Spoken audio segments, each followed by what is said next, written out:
Welcome to Next to Nonprofits. My name is Katie Bauer, and today I am pleased to be joined by James Dismond, the CEO of Mirasol Health. James, thanks for joining me today.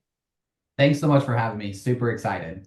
Yes, I am so excited to have a conversation with you today about rebranding a nonprofit and what goes into that. But before we jump into all the details, I would love to hear a little bit about yourself and Mirasol Health. Yeah, so James Dismond, I'm a homegrown Kentucky boy at heart. I have been with Marisol Health for 5 years, started off in marketing and development, and now have the privilege and the honor every day of being the chief executive officer. Excellent. So you actually have a marketing background, which is so relevant to the work that you have been doing. Yeah, could you let us know a little bit about Mirasol Health, and where you are and what you do and some of your program work? Yeah, so Mirasol Health is a community-driven organization. Everything we do revolves around the community. We are serious illness management, end-of-life care, and soon we will also be behavioral health, focusing on the mental health gaps within our community. So everything we do involves the community, fills gaps, and provides the care that's needed. Okay. So rebranding, you all went through a 2-year rebranding process. That is a huge undertaking. It was enormous, to say the least. So I'm wondering if you could provide our listeners with a little background about Mirasol Health. What was what was the brand or the organization prior to what all the work that you did? So before Marisol Health was even in existence, because we created that name for us, we were hospice care of the Low Country, a very traditional Medicare certified hospice organization that provided end of life care. And as we were doing a brand analysis, which we'll talk about a little bit later, I'm sure, we started seeing clues that our services were not necessarily matching everything that we were doing in the community and what we needed to do in the future to really be stabilized and carry out our mission in the future.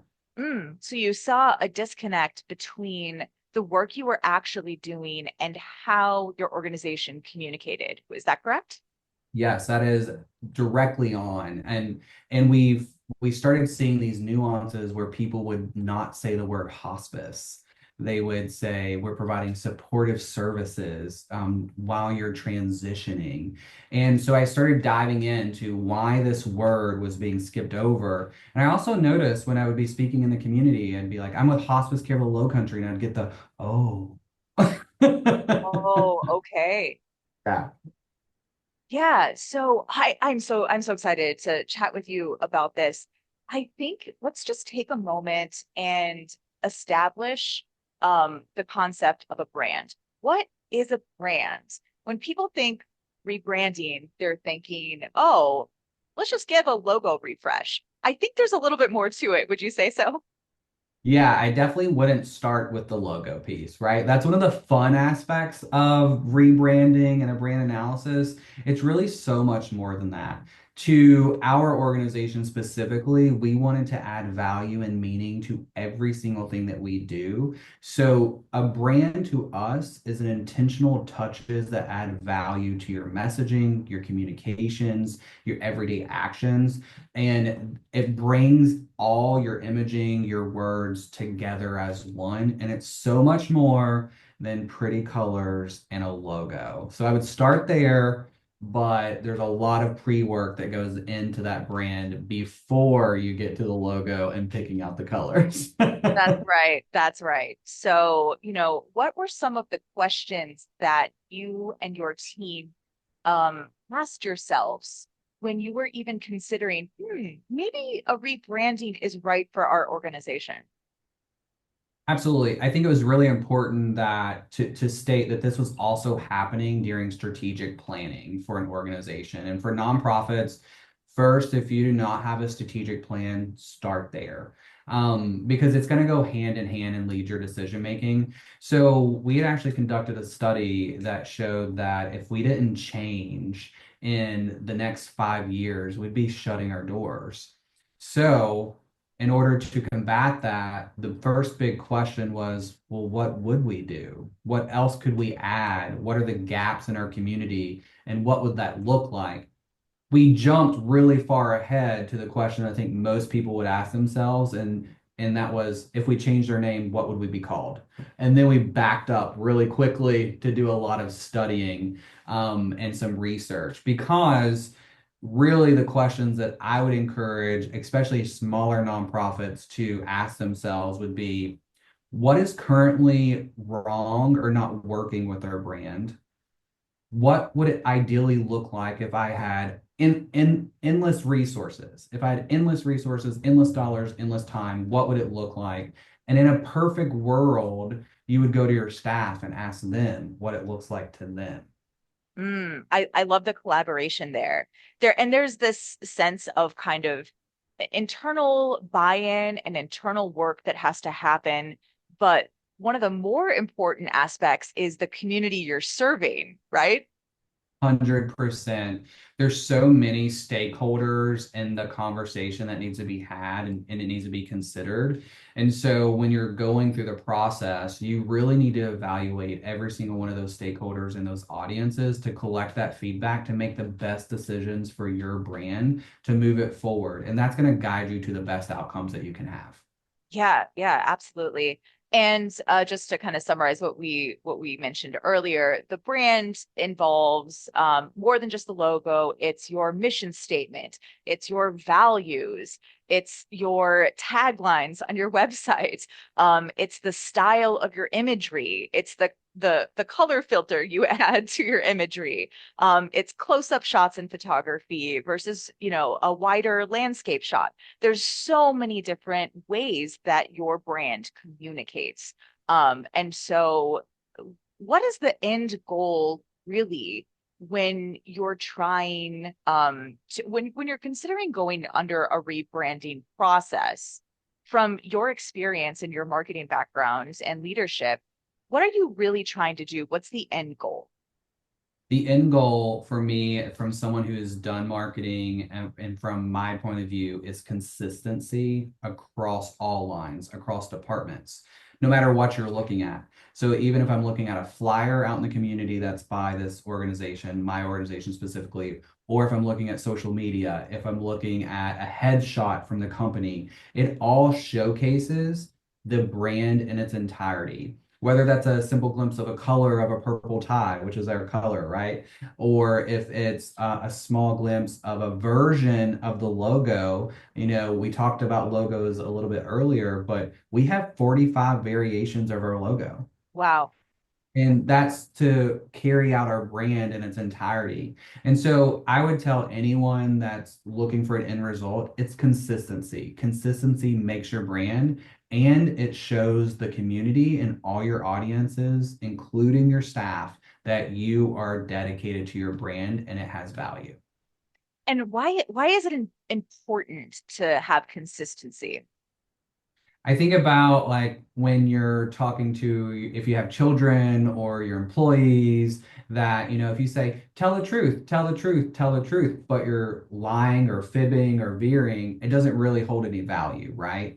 But if I practice what I preach, you see it every single day, you're going to mimic it, you're going to pick up on it, it's going to get stronger, and there's value there. And I think that is what is the most important thing. The other thing from my marketing brain, right, is that it becomes recognizable.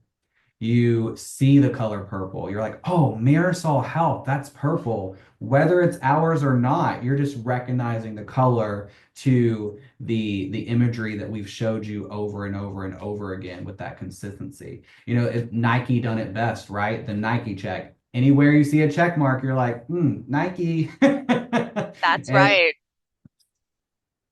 Yeah, and I think we're kind of diving in a little deep on the marketing stuff, which is fantastic. But we're talking about recall and recognition. These are the two R's in the marketing world.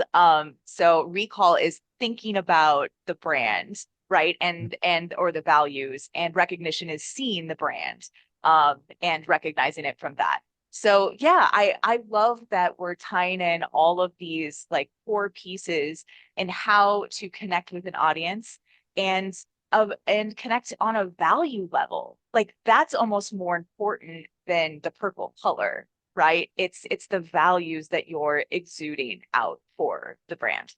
Um, so yeah, I would love to dive in a little bit different about, or a little more detailed here about your exact experience. And I would love if you could just kind of walk us through beginning to end. And how did this go for you? Where did you start? Yeah, the starting point, is I would say it would be unique to us.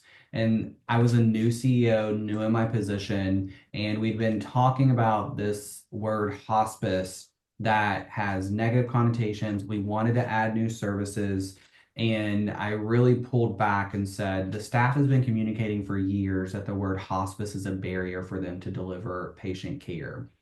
So much so that they would cover up the brand, the logo on their scrubs with a Oh, jacket because a patient family member would ask them to. We live in Hilton Head Island.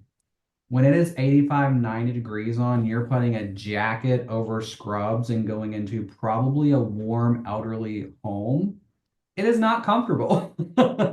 Also, we wear name tags by state mandate. So when they're removing their name tag, they're violating not only our ethical standards, but state standards because of the name. So that barrier was huge in our starting process.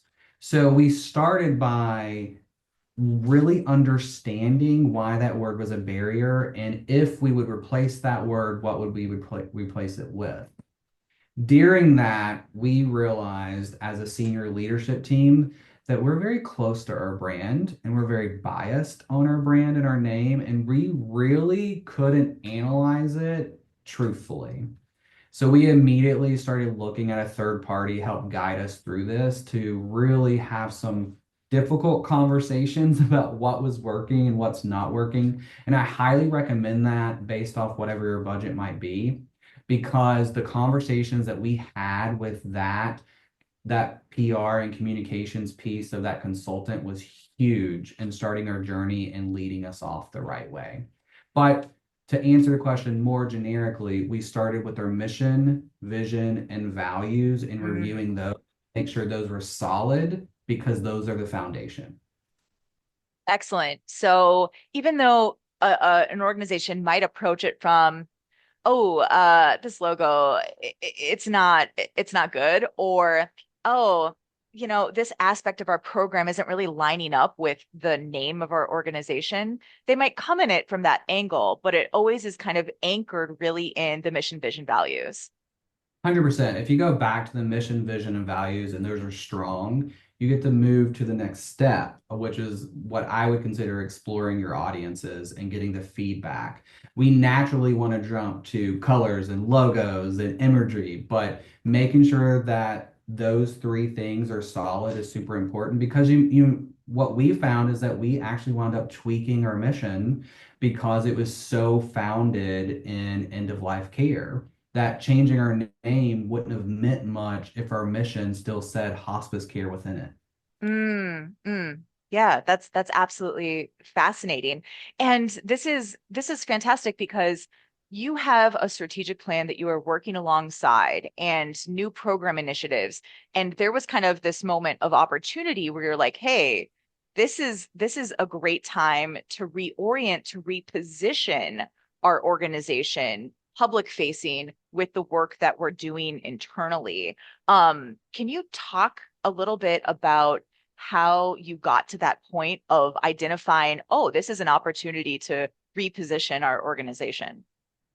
Yeah, and, I previously stated that I was a new CEO, so there was automatically an opportunity of newness there, and I was promoted from within, and so I already had a lot of the organization history that I didn't have to learn. No one was waiting for me to learn the role. They were ready for me to step in, which I was super grateful for.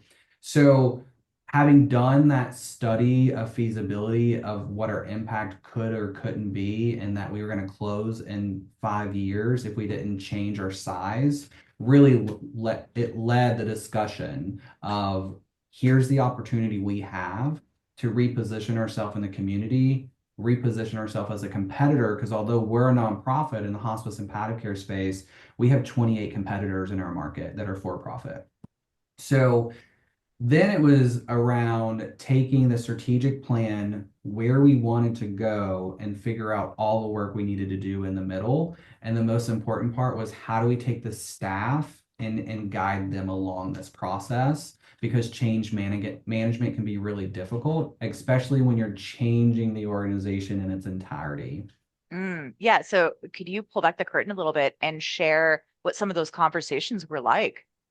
Yeah, transparency is key. And so as soon as I realized that this change was coming, I started meeting with the staff to prep them. And it wasn't giving them all the information at once because that's really overwhelming, right? Because they have a very important job to do every single day, and you don't want to offset that. So we would have small, what I called micro meetings or staff meetings where I would deliver them tidbits. Just being transparent with you, I want to let you know that we're exploring the mission, vision, and values. You guys are going to be brought in this conversation. You may get a survey. We're going to do some focus groups and just to assess where we are and what we're doing.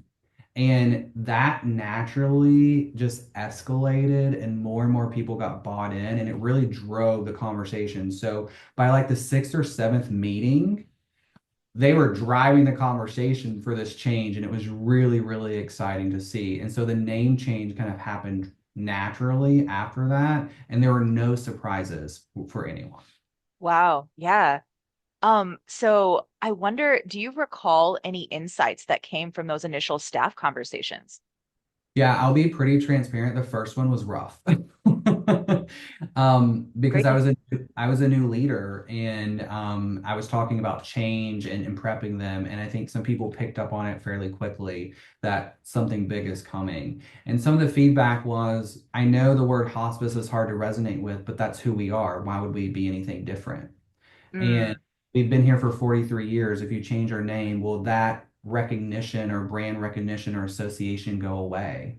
And so there were people rooted in that foundation. And I really had to make sure that my team and the consultant was paying attention to that foundation. And actually, those statements guided us along the way so that we made sure that we protected the foundation and the history of our organization throughout the entire process. wow, absolutely profound. And it's incredible that you have such passionate staffers who, speak their mind and say it like it is, because I have no doubt that that was just a key insight throughout this whole process. And, this is the risk that organizations take on if they are considering a rebrand, right? It's alienating your core audience, which also includes your staffers. But your target audiences, right? And so you have to kind of walk a tightrope in a way where you don't want to alienate those who have the brand recognition and recall with your 40-year history of an organization. At the same time, you're trying to reduce barriers so more people can enter your mission and your programs, right? So Yeah. as you're walking down this path and you're taking these insights, what are some things that you did to kind of balance that as you went along? Yeah, I think it's really one, such a great question. Thank you. And the answer is not an easy one, but one, listening to your staffers is key. You have to give them a space where they can be heard, and you have to be willing to listen, and then you have to be willing to take that information and figure out how to use it. It doesn't mean that they're going to get the outcome that they want, and it usually means you're not going to get the outcome that you're thinking. It's going to be something that comes together that's mutual beneficial for everyone, and it's probably going to be a greater outcome than either one of you could have imagined, right? And that's what happened for us. I think it's also important to point out that we had four generations of staffers. So Wow. yeah, so from anywhere, I think it was like 21 to 83 was our age range there. And so they all communicate differently. They all have different values. So we had to take all those things and make sure that we were collecting their thoughts and their viewpoints based off what they were delivering and how they wanted to deliver them. Walking the tightrope was delivering the information back to them in a way that they could understand it. in a mutual setting. So I had a lot of one-to-one meetings. I had a lot of group meetings. And again, it goes back to that transparency. There were some times where I would get questions that I would say, I just don't know the answer to that right now. We're not there just yet, but I promise you, when I know, you'll be the first to know. So I think that's something I learned through the brand analysis and this journey that has made me a better leader. I just say, I don't know right now, but let me figure that out for you. And it's not going too fast. This is not a fast process. If you need to slow down and think about a decision and have two or three more meetings to get to the solution or the sound decision that you feel comfortable with, that's okay. If you need to go back and ask your staff again, would you re-answer this question and think about it this way? That's okay. And I would encourage anyone that's going through this process to, if you're feeling overwhelmed or you feel like it's going too fast, it probably is. Take a step back, recheck, get in tune, and then move forward. Right. And I would think like 12 months is the fast track for a rebranding or a brand refresh. What do you think the a good timeline is?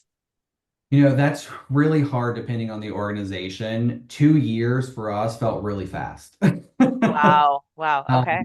And we'd done a lot of pre-work, but it was like once we had prepped so well that once you go public, you're like off to the races. It is out there and everyone wants to know about it.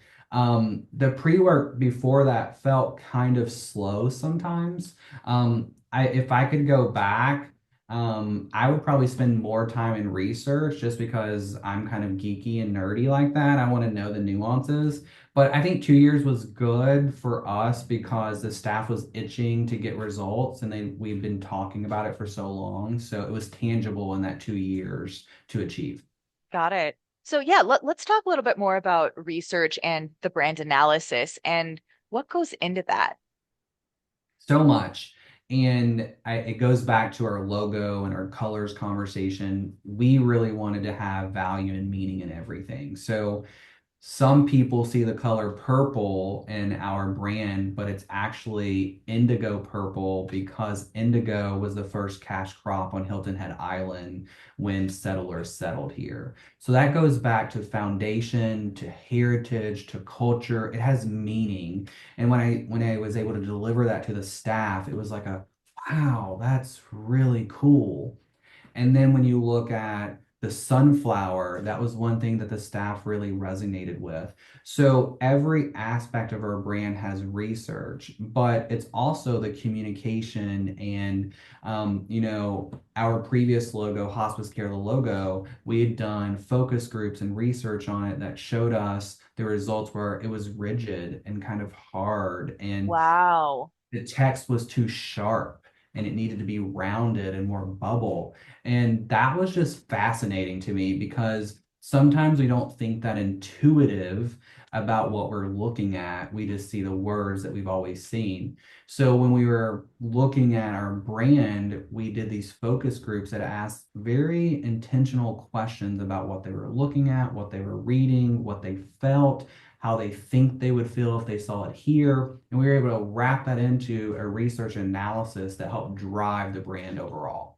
Okay. And just to clarify, they were looking at the old brand, like the original brand when they were doing that work, right? So they did the old brand, and then as we would get new pieces that we were considering for the new brand, we would do the same process. Fascinating. And so these descriptor words, sharp, rigid, these are some of the opposite of what you and your mission are trying to accomplish as an organization, right? So those were considerations that you took forward into the new logo, and the new brand overall. Absolutely fascinating.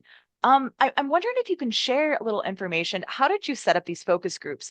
Who's in these focus groups? Like how does a nonprofit professional just set up a focus group and get some feedback about their brand?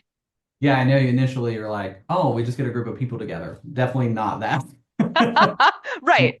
Yeah, and we did use a consulting firm, which we were very blessed with, but they we knew our audiences more than the consulting firm. So, Yes. and we had a few stakeholders that we knew we needed to touch. So as a hospice and palliative care organization, we needed to touch our referral sources. So we Mhm. reached out to referral sources, new referral sources that have been with us for 25 years. We invited them to this focus group, signed confidentiality clauses, obviously, is very important. And then they got directions about what this was going to be about. We're looking at a new brand. We want you to look at some stuff. And we're just going to talk about it and do open feedback. So we did referral sources, we did staffers, we did volunteers, we did donors, and then we did community members. So all five of those were focus groups that really helped us. And we put the same information in front of all these focus groups and then brought that feedback in. The scheduling is obviously the hardest part, but it worked really, really well. And that feedback that we got from those focus groups really excelled the direction that we were going in. Okay, so it's worth the scheduling nightmare. It's worth going through, all these connections and different kind of subgroups of people who are connected to your organization. And, what could you remember some of the insights that came out of this group of people? Yes. So you get the good, the bad, and the ugly in the focus groups, Yes, love which is it. perfect because that's what you're asking for, right? Right. And I remember vividly of a volunteer that had been with us for 21 years saying that, and we had taken care of her husband. And she said, the word hospice deterred me from picking up the phone. And so in this, Whoa. I know, boom, right? You're like this woman had been with us volunteering for 21 years. She was educated on our mission, our vision, our values. She knew everything about hospice, but the word hospice was a deterrent. And she said, I waited, and I can't say that if the word wasn't there that I would have reacted sooner, but I can say it would have made me feel a little bit better. Wow. I Wow. know. So just small, that was profound. And then from a referral source who had been with us for 25 years, he really kind of transparently stated that we had a strong brand in some parts of our market, but in other parts it wasn't that strong. So by rebranding and renaming, it would give us a new way to open a door to have more partners for what we were doing. Unbelievable. So this is a great story, and thank you for just laying out all the details of this, because this is really what a brand analysis is. And this is how you can really align your organization's visual and just all the tools you're using to communicate with the work that you're actually doing, and open so many doors on so many fronts and build deeper relationships. It's really about building those relationships, right? Um, so yeah, so I'm fascinating. Let's talk about audience a little bit more. What other audiences did you involve in this process that you maybe haven't mentioned yet? So patients and families are super important as well Okay. because we are caring for patients while we're going through this change. And so getting their feedback was super important. What we found is that it wasn't as important to them as really understanding that the quality of care was not going to change and their supportive services wasn't going to change. And so that was really profound for me because I thought they would have more insight. The community and donors, they had a lot to say. I think it's because they're investing and they've seen the brand, so they were really protective. And so it's important to know that you are going to have audience segments that are really going to push back on any type of change, and that doesn't mean you don't change or you don't rebrand. It just helps drive where you're headed. So we had people that did not agree with the name change. They didn't think it was a good idea. And so I had to take our research and our focus groups, put that into a presentation, and I did almost 100 small sessions throughout the community with people to walk them through this decision making. Wow. Wow. So let's go through. Okay, so let's say you did all of your brand analysis, you have all your focus group information, you're starting to find these like golden nuggets, these insights. your employees were covering up the name on their scrubs. You're hearing from the mouths of people that, the word hospice is triggering and makes them want to disconnect with your organization rather than lean into the resources that you have available. So how do you make the leap from all of this information to starting to make decisions about the brand? Yeah, and so we knew that we were going to be adding other services. And we'd already identified what those services were and the community impact and the gaps. So we started associating what we had researched and what we had gathered to where we were going in the future and what was coming. We know in our area that over the next 5 years, we are going to have a huge increase in seniors in our area, Okay. but not necessarily more healthcare services. So we started making it about change management and that our brand needed to change with that. We also, being a health regulated organization, the regulatory market is really volatile in healthcare, especially hospice. So we were able to relate it to the healthcare regulations and how we needed to have streamlined processes also with our brand for that. To answer the question overall, we started making the change in the decisions. That information alone in the research phase and all we gathered back was all we needed to say. We need to change our name. We need to change Mm, the brand. We need to update it. Let's start. We took great. our core values and we were like, this is still our foundation. We made our next pivotal decision was that hospice care of the Low Country throughout those focus groups couldn't go away. And so we had to make it that decision that we made. We were like, how do we keep hospice care of the Low Country, but create a new brand or an elevated brand? And that's where we came with elevated brand. So we decided that we would create a new name, but hospice care of the Low Country would be the program name for hospice care forever. Awesome. This is so great. And so, this often happens as organizations change their name, they have like a subtitle or like a sub brand that was a part of their history that they carry with them. They don't want to make too far of a leap. And that's again walking that tightrope and connecting with all your audiences. So what a great choice. And do you feel like it panned out in the end, making that choice?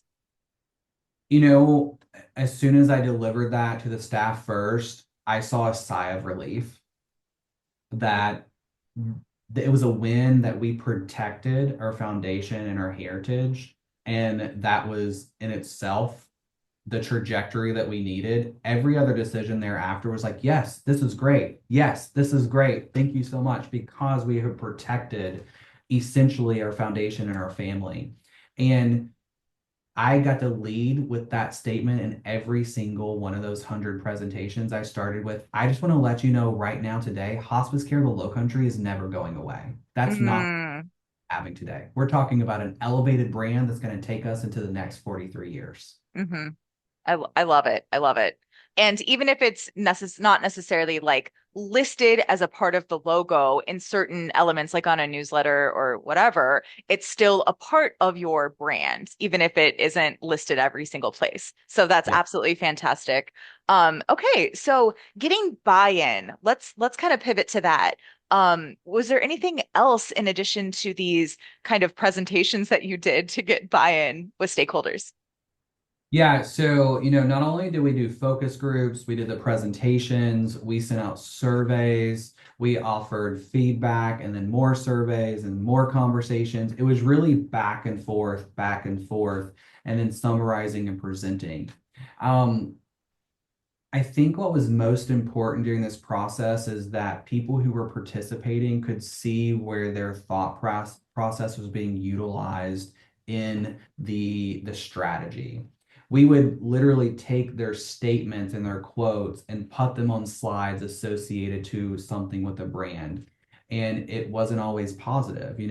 Hospice care is rigid and sharp, where Mm, and then there was the old burgundy color was dull and uninviting to even The field staff wear black scrubs, which means doom and gloom to me. So those things people got to see, and then we would do their positive statements too. And we did a side-by-side analysis and delivered that. And the buy-in just kept coming and coming and coming. And when I look back at it now, because it's easier to look back, I can really see how even some of the naysayers started to buy into this new brand and really start to jump on board and be positive about it. Yeah, it's fascinating because the programs, while you were evolving your programs and different ways that your patients and families could have more resources, um, the literally the color of the scrubs changing can change their perception and their experience at your facility. Yeah, it is. And going back to that buy-in, those small changes, purple brought happiness and glee. And, they'll say the purple team's here and, they associate that to us now, which is great. But the buy-in also was the impact that we are going to be able to provide through adding more services. And I think that's where your audiences really resonate is this brand identity and brand change is going to allow us to impact 50% more people. We're going to add two more counties. And here's the gap that we are serving. And we're preparing for this influx of seniors who are going to need services. When you lay that out and it associates to your mission, vision, and values, it's a no-brainer for most people. Wow. Yeah, absolutely. And let's talk about the gap in two ways, in serving an underserved audience who needs your services, but also on the competitor front. You did mention there's a lot of for-profit competitors that you had to keep in mind as you were kind of navigating this journey. Could you provide a little insight about that? Yeah, so one, we noticed in our data that we were having to turn away a lot of patients, which is really hard because they were not qualifying for hospice when we were just hospice, but they were still really sick, chronically ill, and they needed supportive services. So there was this gap. And there is this new wave of palliative care, which is chronic symptom management and chronic illness management. So we started exploring that space. What aligned is that we noticed that most of our competitors didn't have a true palliative care program. So this gap was also this huge opportunity to influence the market and essentially control it. And so when we started evaluating this, and my marketing side was like geeking out during this whole process, right? Was that we could serve this need in our community with it tying back to our mission, but also have the growth that we need to sustain us for the future. And what we did was we took all these models of palliative care and created a community-based palliative care program that focuses on providing care in the home so patients don't have to travel to get their care. And that connected all the dots for us. Wow. Absolutely fascinating. So, what did you end up landing on for your brand? Like, what were those big changes that happened that you still have today? So I can still remember the day that the name kind of came out of the air. And I'm not being like facetious. It's just we were like, what are we gonna call ourselves? And we were waiting for this like inspirational moment. And we had the sunflower imagery, we had radiance and abundance and compassion, like all these words hanging around. And a person in the back said, let's start looking at other languages. Maybe we're putting ourselves in a box. And I can remember our then HR director said, there's this like rare and radiant sunflower that starts with like Mira, Mira. She's like, let's just play with that a little bit. And then someone in the nursing field said, sunflowers always make face the sun, and soul, SOL, means sun. And then it was like, oh, bringing them together. And we were like, so what? Mira soul, and we were like, Mirasol. This is it. And literally we all just sat for a moment and was like, I think this is it. I think this, Wow. let's hand this to the consultant and see what they can make it look like. And I will never forget that. And I'll never forget the day that we decided on indigo purple because of the cash crop. And I'll never forget the sunflower and the rounding of it. And when I got to see all that come together in an image, the logo was a no-brainer because it just all fit like a puzzle. And when we unveiled that logo for the organization, there was not a dry eye in a seat. And why do you think that was? It wasn't really about the curve they did on InDesign to make that perfect thing. But what was it? Why were people so moved by this? My personal opinion is that when we revealed that logo, they saw the value in what they do every day represented in that brand, and they saw what they had put into the brand. They had felt heard, they felt seen, and they felt respected, and that this brand would carry us forward. It was all of their ideas that came together to make that. They saw the sunflower, they saw the purple, and then once we got to explain the name, and they saw the sub branding because we knew that that needed to be represented. Everything was there that they needed. Incredible. And it represented so much more than your history, but it represented the future too, right? You basically inspired your staff to go to work tomorrow and 5 years from now and 20 years from now. So yeah, I want to know what outcomes you've seen. So the brand has been public now for a year or how long? No, no, no. It's only been public for about 6 months. Oh my, okay. Yeah. So this is all new still. So congratulations, first of all. It's absolutely beautiful. Love your website too. Um, do you how okay, what indicators or what are you measuring to kind of evaluate success or yeah, talk to me about that. Talk to me about outcomes. Yeah, so I think there's a few different ways to look at this, and we could definitely dive into the marketing side, which I'm gonna kind of stay away from because that's like a no-brainer. You track your traffic on your website, your social media interactions, all of that. What's more tangible to me is one, hearing it reciprocated back to me the way that we've delivered it, not only from staff, but from the community members.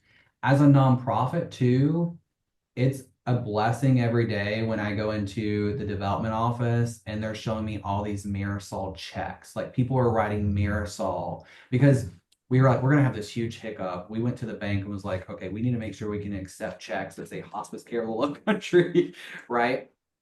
But what's even been even more inspiring is just our staff is in purple almost every single day, not because they have to, because they love it.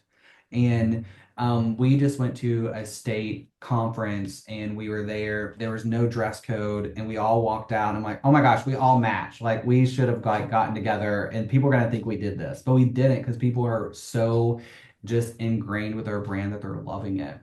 But also because our donor capacity has increased by 20%. Our patients have increased by over 100%. So we went from serving 40 patients per day to 220 patients per day. Wow. And that alone tells me that the community is seeing what we're doing. They understand that this change was necessary and that they are buying into it because they're selecting us for their care every single day. What a beautiful story. And, thank you so much, James, for just breaking down everything that went into a rebranding project.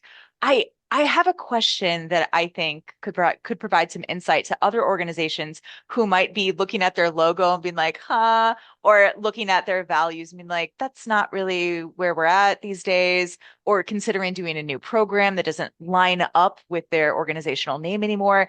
If you could do this all again, if you could do this all again, how would you approach it differently? Or what's something to keep in mind?